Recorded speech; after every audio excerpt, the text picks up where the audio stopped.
AI, it is a strategic technology. That means the country that is good in AI is going to dominate the next century. That means if the continent is left behind, we will where the Industrial Revolution left us. And that's not what we want. So if I look in this room, everybody has a skin in this game. If you don't define what artificial intelligence is from an African perspective, somebody is going to come from Europe and define it for you. Now remember, artificial intelligence is the encoding of natural intelligence into machines. So, who is that person whose intelligence that we're going to put in the machine? Is it going to be us African? Or is it going to be some person from another country that we're going to collect their intelligence and their experience and encode it in the machine? So that's actually the challenge. And let me show you where we are before we even talk about AI in Africa. We have this gap called the digital divide. If you don't have this one, you can't even think about solving artificial intelligence. The digital divide simply means that if we don't have the basic infrastructure, like the cell phone, right? Like the cell phone, if mom in the village, if our parents don't have access to a cell phone, and the cell phone has medical intelligence in there, has intelligence about the weather, the environment, how can they benefit from it? So there is a digital gap already. So the question is, would artificial intelligence help us bridge this digital divide gap, or is it going to make it worse? Because you need some basic infrastructure in place before you can contemplate about the infrastructure for artificial intelligence. So I want you to keep that in mind as you thinking about making AI a strategic technology. Now, what does strategic technology means? It means that it is a technology that places you or Africa or Senegal in an economic place in the world. If you lose the game, the consequences are going to last for a century. There's no other technology that we see immediately that's going to challenge this one.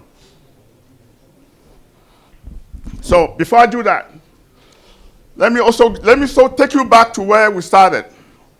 Now, everybody knows the famous Industrial Revolution, right? It's a steam engine. It started here in 1784. And where are we? We are about somewhere here now, Industry 4.0. So, you notice that you have to have Industry 3.0 before you can get Industry 4.0.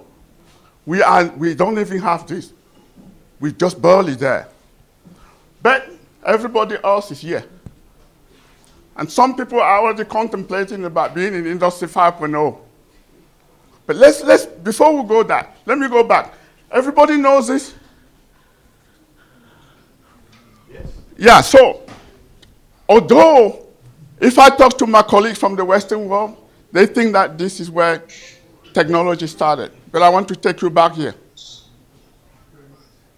I want to take you back to the construction of the pyramid, to physics, to quantum science, where people channel energy from space into the basement of the tomb of the pharaoh and use that to study the universe. So, Kemet, this is our ancient name. I personally, you don't have to agree with me, but this is Kemet 1.0. And where I want us to be is in Africa 5.0. This gap that's here, what happened to it? See, in our collective memory, this gap here is missing.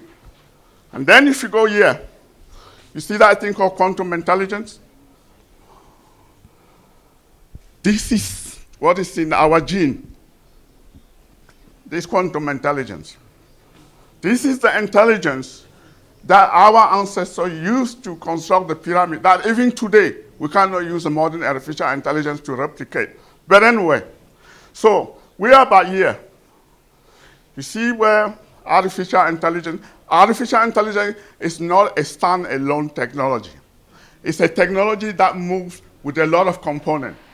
That's why you're going to put 5G, the wireless telecommunication mechanism that you need as a vehicle for implementing some of the automation that you need. Because you're not going to put a supercomputer somewhere in Senegal, run your code there, and then bring it back to you in the field to look at it. You're going to have a little gadget on you, right? And that little gadget has all the intelligence built in it. So as you're working, you are a walking personal internet, like the car. When the car is moving down the street, it's a personal automobile internet. That internet is talking to another car. For that to happen, you need 6G, not 5G. 5G is for your cell phone. Right? 6G is very short distances, and then any reality. As you see, once we move into any reality, we are going to take artificial intelligence to have emotion. So we design artificial intelligence, we want it to feel and behave like an African. We enter the X reality. And we're going to go to the digital twin first. So, this is a very important question for us Africans. So, this is manhood. The individual whose experience is going to develop data that are going to be captured in an intelligence system. The question is, who is this person here? If I put this guy, that's what the AI system is going to look like. But there's nothing wrong with it.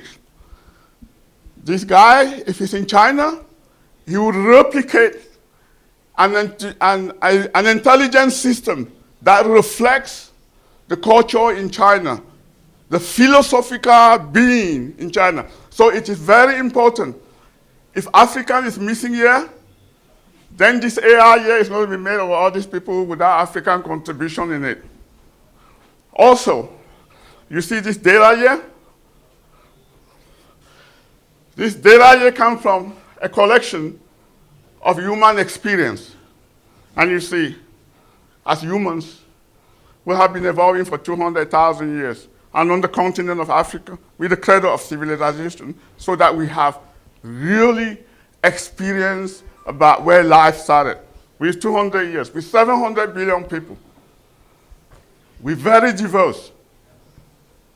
One of the things that AI is going to help us do is to manage this diversity. And this diversity makes systems strong, not weak. If you are in a country where there are so many different tribes, it's a strength, it's not a weakness. AI can help you harmonize that. It's also very localized. General intelligence is very small. Specific intelligence is very special to you, to a group of people, to a nation, to a continent. That's why it is very important that this manhood not be allowed, that Africa not allow other people to define this humanhood, because if other people define it, we're going to have AI and intelligence system that does not represent us. You just imagine you are a doctor in the hospital. You just bought an intelligence system, a medical assistant from Europe, right? That is in the room with a doctor doing an operation. So we Africans, we sometimes have this thing called intuition. We're very emotional with our parents. See, it's only an African that can build that into the expert system that operate on our continent. So one to take away here is that what is the intelligence that we want to make artificial? It's a combination of natural intelligence. Our continent is a very cultural, traditional environment. You can feel when you lose it, right?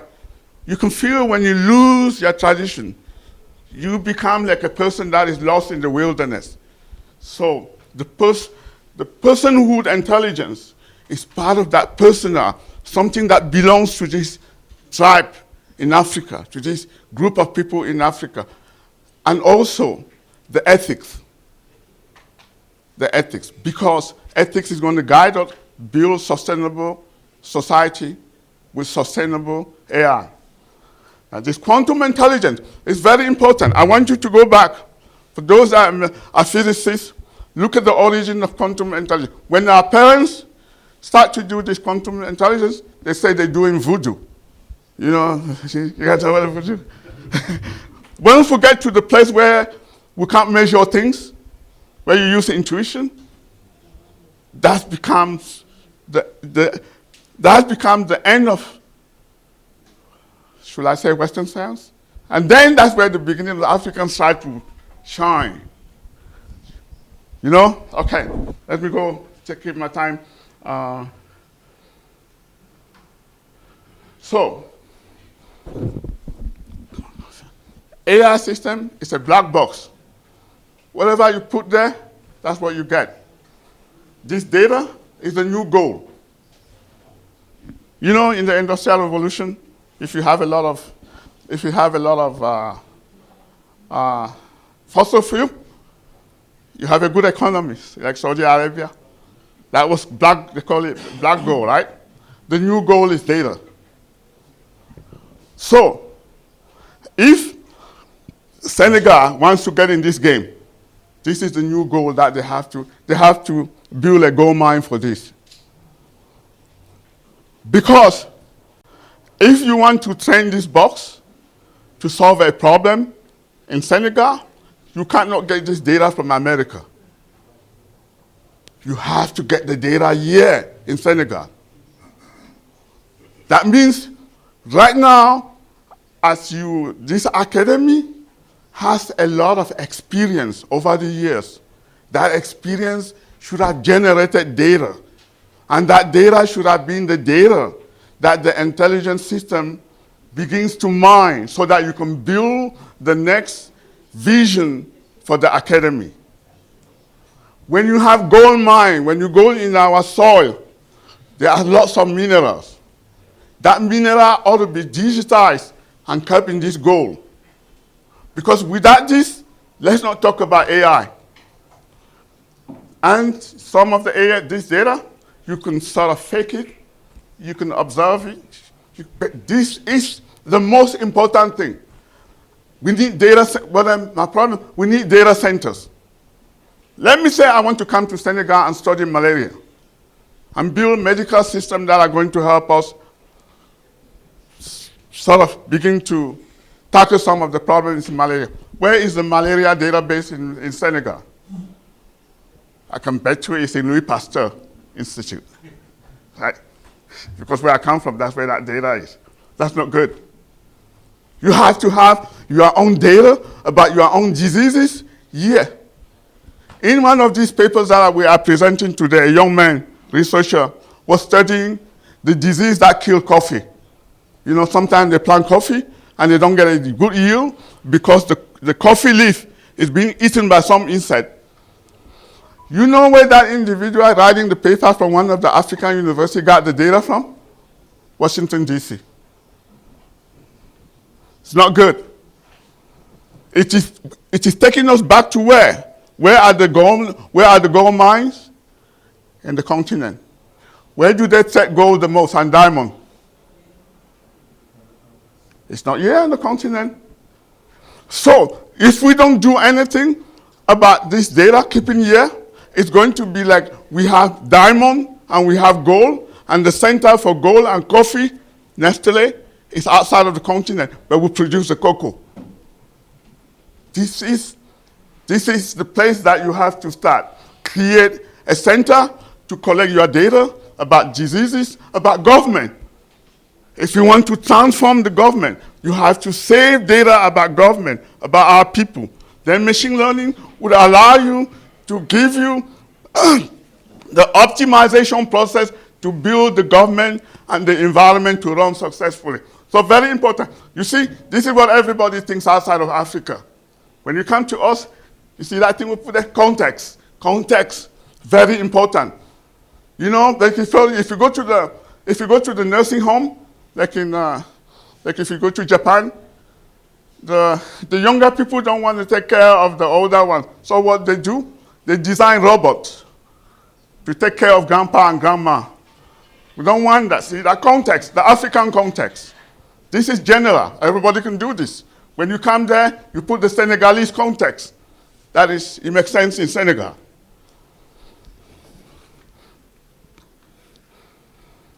So, now let's go back to the challenges that we see. So, remember I told you when I go to conferences, they will show the map up about where the greatest things are happening around the world. This place is always empty. And if you are an African person sitting in the room, you scratch your head. You feel, you get angry about yourself. You look very small. Sometimes these conferences that I go to, I am the organizer. And I walk in the room, they think I'm there to serve coffee. That is not good. This is our problem. And how can we reverse this next revolution? So that when this map comes up, you are in the room, you feel accomplished. And it doesn't really matter what your own personal achievement is. You can have a Nobel Prize, but when they call you, they introduce he's from Africa. And people immediately have an image of Africa in their head. So for everybody who is in the science field, who wants to be proud, first make Africa proud. So if you see here, they just put us with others. This is the investment in AI. So, and this is every country around the world today, so I think you said it very well, have developed a strategic plan to invest in this technology. And they set money aside, and they have advisory committee like the Academy of Science that is tasked to go and study the domain of artificial intelligence and tell the minister, the president, the economic sector, what do we need to do? And they come up with this. China said we're going to be the leader by 2020. And you know, we know where they are now in 2020 now. In 2030, they want to be the number one. France has a strategic plan. Investment, transformation of education, the storage of data, and how they're going to drive the European economy. India also has one. If you go through on the internet, you are going to see every country today has a strategic plan on how they're going to have a say in what? Quest for a new supremacy. It's no more, it is not fossil fuel. So even if you have natural resources to better optimize it and use it, you still need AI. This is where Senegal should develop a strategic position that is going to outline that by 2030, this is what we want Senegal to be. And then having developed that strategic plan, you go backwards and decompose it into what you're going to do in high school, in elementary school, and at university, and where your investment priorities are going to go. If you don't do that, if you do that in an ad hoc hazard, it's not going to be good. So you have a strategic plan. When people pay their tax, when you say, I want you to pay tax, you say, this is where that tax money, some of it is going here. Because we want to be, by 2030, we want Senegal place to be here in the world. Right? So the strategic plan is very good. Everybody's vying for supremacy. He who dominates this will dominate the next world economy. So, again, I am going to come to this new goal, the data. If you ever think you want to live in this place with, it's this thing called data sovereignty. If somebody owns your data, they control you. Like somebody owns our currency now, right? You can see how they're controlling us with, with the famous CFA, right? We don't want that. You have to own, sovereignty means you have a national authority over your own data. So you need your own laws, you need your own data repository, so you can be independent. You can have a data set. Let me tell you what. If I want to analyze the behavior of Senegalese on social media, guess where I go get the data? Google. You go to the Google Cloud, or you're going to go into Apple. That doesn't make sense. And if Google really wants to control you, they might not give you all the data you need.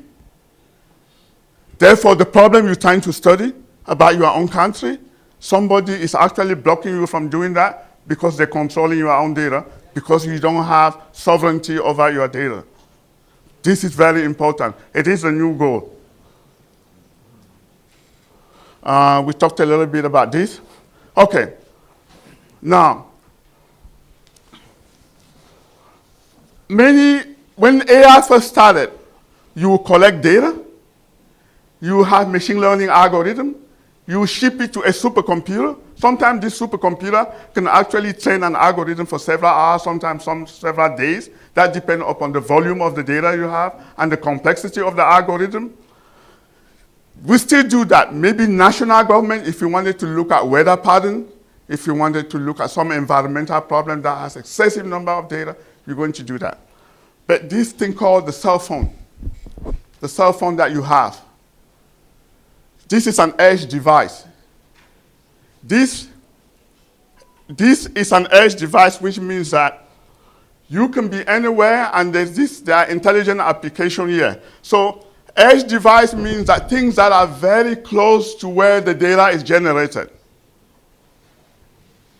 If you are in one of the gold mines in Senegal generating data, some of the data you generate, you can actually process it in your cell phone. So now there are machine learning algorithms that are actually been optimized to run on small devices, including this one. And those things are called edge devices. They are small form factor. And when you want to do autonomous system, like in a car, you don't put a supercomputer in your car, right? You put a small device like that processes data real time. And so in this particular, you see edge devices mean that those devices are at the edge of either the computer room or the internet. They work on real time. They're very lightweight, they're very small. They don't need a lot of power. And actually, that's what we call Internet of Things. How do you call it in French? Internet? There's Internet des objets? Voilà. That's it. Everything, actually, on le dit plus Internet des objets, Internet de tous les objets. Les personnes, même les appareils qui sont à l'intérieur médicaux là. Ce sont aussi des Internet des things, n'est-ce pas? So I thought that I would give you some of the things that are actually going on. This is quantum machine learning. It's one of the hottest area. I think you with Professor Wage there knows about it. Now, this is a new science that is coming. You know, when you use the semiconductors, which is the semiconductor that you use to make computers, at some point, the density of the number of transistors in the chip is going to reach a point where it's going to generate a lot of heat, to the extent that if you want to power it, you will need a power station, you will need a hydro power station, right? So quantum information science is the new information science. That is, every country too has a strategic plan for this. I can tell you, because I developed this program for the US government to compete with the Chinese program. This is the new computer after the computer that works on silicon reaches maximum capacity. This is where we're going to go. This is a very wacky, interesting phenomenon that quantum information presents itself. Unlike the zeros and ones that we want to talk, it works on this quantum mechanical property that harnesses superposition, entanglement, and teleportation. That is, if I take two particles, I entangle them, and I separate and put one in the moon, I can talk to the one in the moon without sending any information. One of the most important things about this technology is that it supports an extreme amount of parallelism. And when you're working with machine learning with vast amount of data, what you want is parallelism. That's why we use this processor called GPU. GPU gives us a lot of parallelism. This one even gives us tremendous amount of parallelism.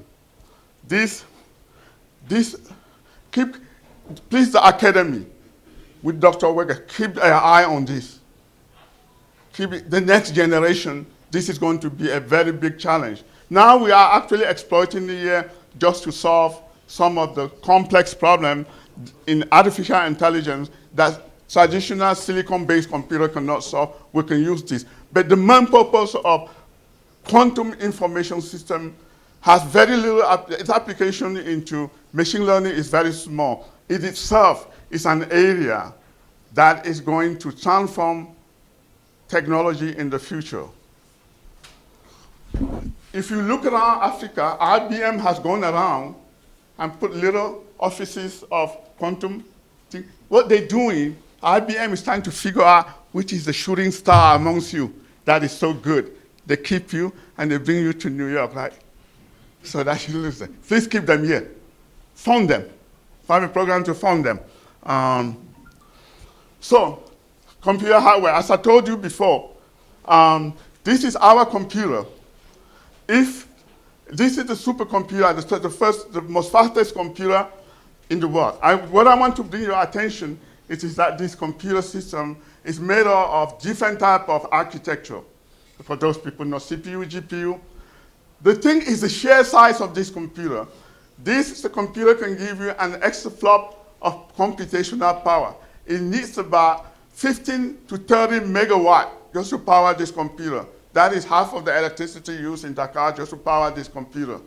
And if you want to actually go into very difficult simulation or machine learning, you have to go here. If you want to simulate, get experience of what the climate looked like in the last 100 years, you're going to go here. If you take all the data set in the Senegalese government and you want to look at the pattern of the behavior of the processes, if your data exceeds about 1 petabyte, you need to go there to do that. I presented it to say that, but this is not where we are. You see, remember the edge devices I talked to you? This is one of them. It's actually, you can put it on your fingertip. And that fingertip, you can put machine learning in there, and you can stick it any system that you want. This is another FPGA. They're so small, but they are actually configured to run machine learning and artificial intelligence. So in your car, you don't see this. In your car, in your smart car, that's what you see. Very small. So as you go out to develop a strategy for the country, you have to pay special attention to get the student have access to these devices and program them. Because once you have them that small, you can now put them in any small system. You can put in your pocket.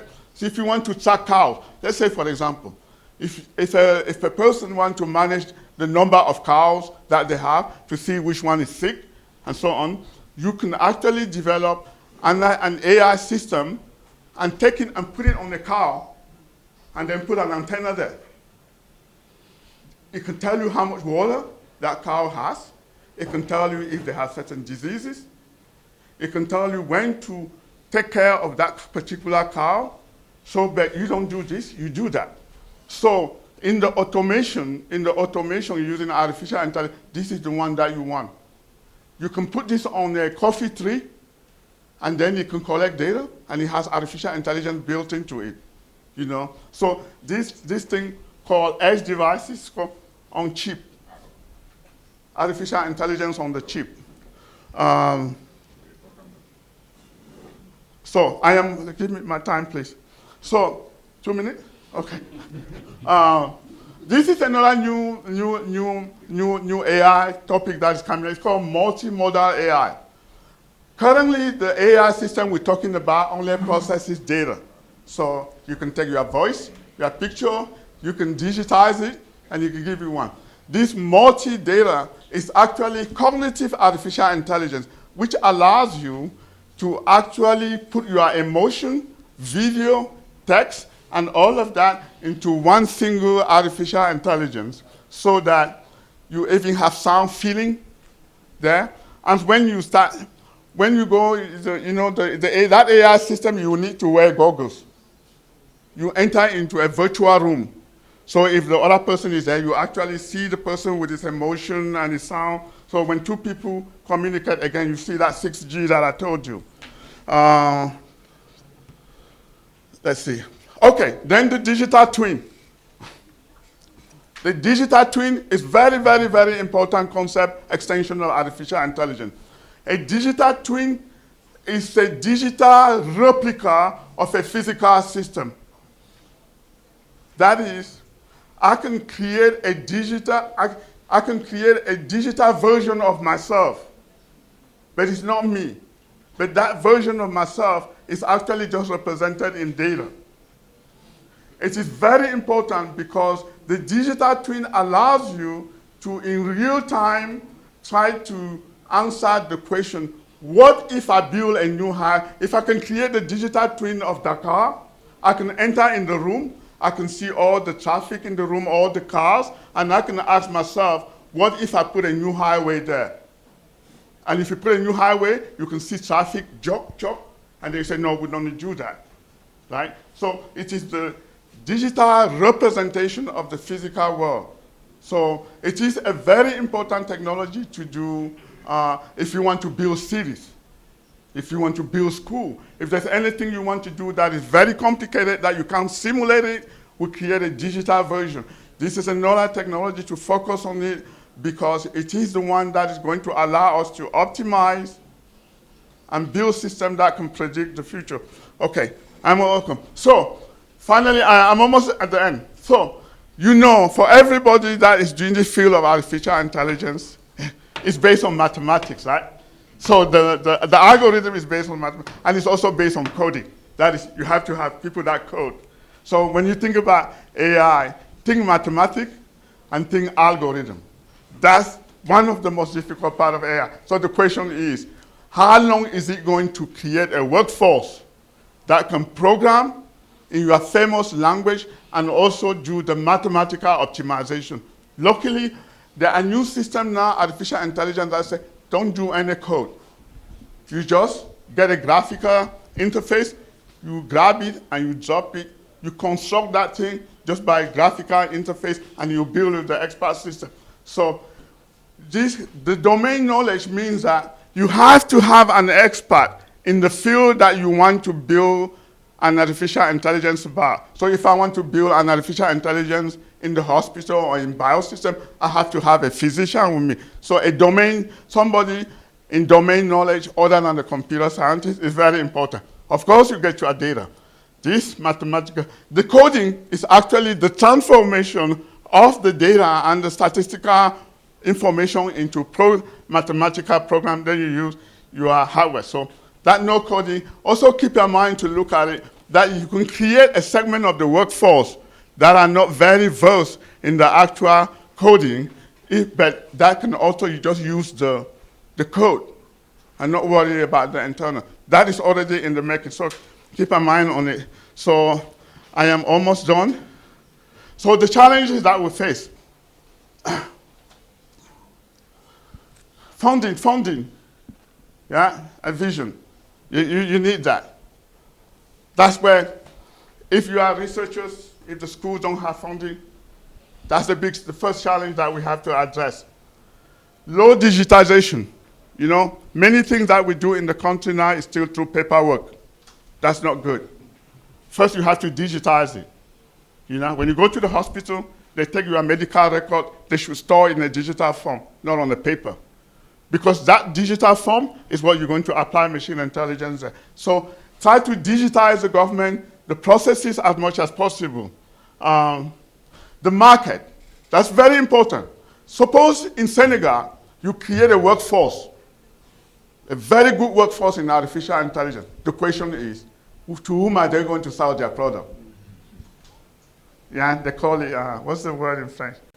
You know, commercialization or, yeah. That's the problem. So you can have a lot of qualified, talented Senegalese that can develop expert systems, but who's going to buy it, right? So, and one of the things you do, you transform the education into something called entrepreneurial education.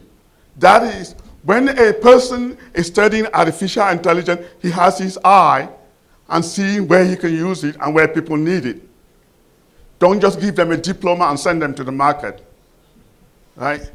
The computing resources, you need to have computer for them. The domain scientists, we talked about, physician, and environmentalists that want to solve that problem, blah, blah. And another thing is, you have to think. You have to think in terms of being able to, AI thinking, right? Think about the processes that can be automated in making life easy for our country, for our continent, for our environment. He said, AI thinking, what can I do to make recycling? What can I do to make the processes simple so that grandparents can use it? So you always have to think, how can machine assist us? Don't worry, I'll come to the last page, we don't have the dangers.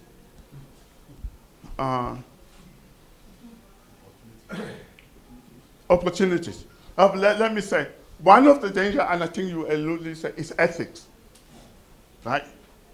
You pointed that very well. Now, one of the big problems of Industrial Revolution is that it did not have an ethic component. And because it did not have an ethic component, that's why we're paying the tax for Industrial Revolution in terms of environmental degradation, social decay, because the Industrial Revolution just put out products. It didn't care how it affected environment, how it affected culture. We don't want that to happen in AI. So the very important component of AI is ethics. And where is ethics going to come from in Senegal? It is your African traditional value system that you have to use it to create the ethics. We're not going to borrow it from the European. We're not going to borrow it from American. We're going to extract that ethics from our culture and build it into our intelligence system. If you go to around Africa, you will hear things like Ubuntu. You will see people affinity to the environment. All of these concepts will have to be built in our own artificial intelligence. But these are some opportunities. How many people have been to Egypt or they've seen hieroglyphics and they can't read it? You know, our ancestors left us a large volume of knowledge in Egypt based in hieroglyphics. To decode that knowledge, you have to first understand hieroglyphics, then translate it into French, then understand what our ancestors were talking about. With AI, we can do automatic translation of hieroglyphic, and every little child can understand what the Egyptians were thinking when they built the pyramid, when they did all those wonderful things. So the translation of hieroglyphic into African languages, and also the translation of, one of the things that people think is a problem of Africa is because we speak so many languages.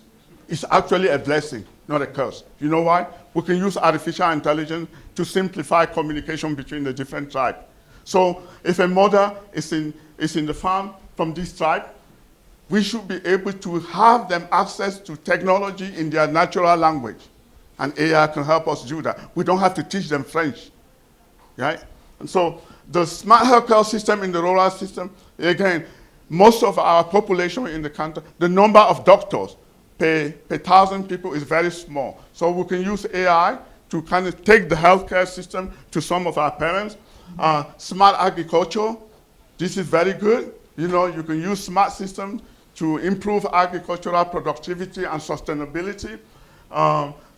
This is very important. Now, if you're going to tell the Chinese to build you a bridge, to build you a transportation system. You can tell them, you can have a contract with them that's going to cost several $billion. And they're going to come there, they're going to build you a very nice bridge with Industry 3.0, you know? But if you know what you want, you can put AI requirement and embed it in the requirement of that contract. You can say, if you're building this bridge, we want to put sensors in the bridge so that the sensor can tell you when this bridge needs repair. It's called productive maintenance. So in actually the specification and acquisition of system from different countries, you can put this AI requirement in there so that we want them to embed AI sensor in the bridge, in the field, in the building, so that we can use the data collected by this sensor to optimize and to develop maintenance when we're going to have problems, and then use that to maintain the system. Preventive maintenance, oh, this is the big one, digital currency. Everybody heard about Bitcoin, right? Yeah, AI also is linked to digital currency. Digital currency is what's going to free us. You just imagine if Senegal, there's a slide that I show about the unbanked population in Africa. That is the segment of African mothers and fathers that do not have access to the banking system. It's about 95% don't use banking system. Those 95%, if they don't use the banking system, they are not active in the economy, right? So what you want is this digital currency.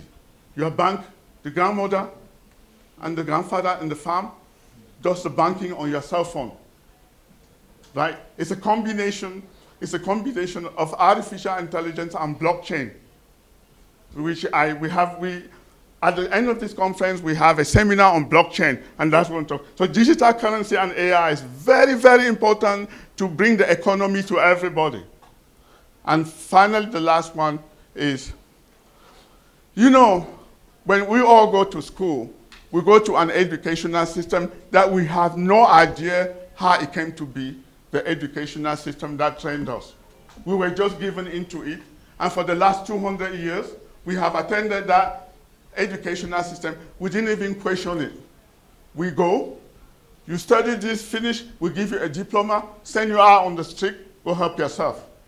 And I can tell you, there are tons of people out there with diploma in their hands, but there's no work. That has to stop. We're going to move into this thing called entrepreneurial science. You take a student to the farm. He spends a day with the farmer. He sees what the farmer is doing. He gets an idea how to develop an expert system to help the farmer. He comes back to the classroom, he fixes it, and then when he graduates, he starts developing systems that the farmers can buy. You take a student to the hospital. The student sees what the doctor does every day. They come back, they say, oh, the doctors need this kind of system. They come home, they build it, they go sell it to the hospital. They become their own boss, they create their own employment, and they employ themselves. No sitting and having a diploma, walking down the street, looking for a company to hire them. We have to stop that and move into this AI technique where students are initiated to study the education that allows them to know about environment and solve our local problems. And with that, I will conclude my talk. I kind of jump around, going to different places, but I think you get the sense of what I was trying to do. If there's anything I want you to live with, is that we have to get the control, the vision of artificial intelligence into our hands and be the one on the driver's seat to see how artificial intelligence is going to affect our culture, our country, our continent, and eventually, I'm very convinced that these things that we are discussing here, that's what the world needs. Because if you come to where I live, you have children, you have our own economy that is living in a very difficult situation, only they don't tell you. Right? Because we have a lot of people in the US that don't have employment. We have a lot of people that have created expert system that has a lot of social evil. They don't know how to solve it. And they're actually looking for people that cause. There's one reason why maybe we are the last. You know, if you are the last child in the family, you see all the mistakes of your elder sister. You see all the mistakes of your elder brothers. And then when you try to build your own life, you learn from the mistakes of your elder brother, right? So we Africans are kept in this position so that we can see all the error that the West has made with science and technology. And then use that wisdom that we saw and build the real scientific and engineering infrastructure that can save the planet. Thank you.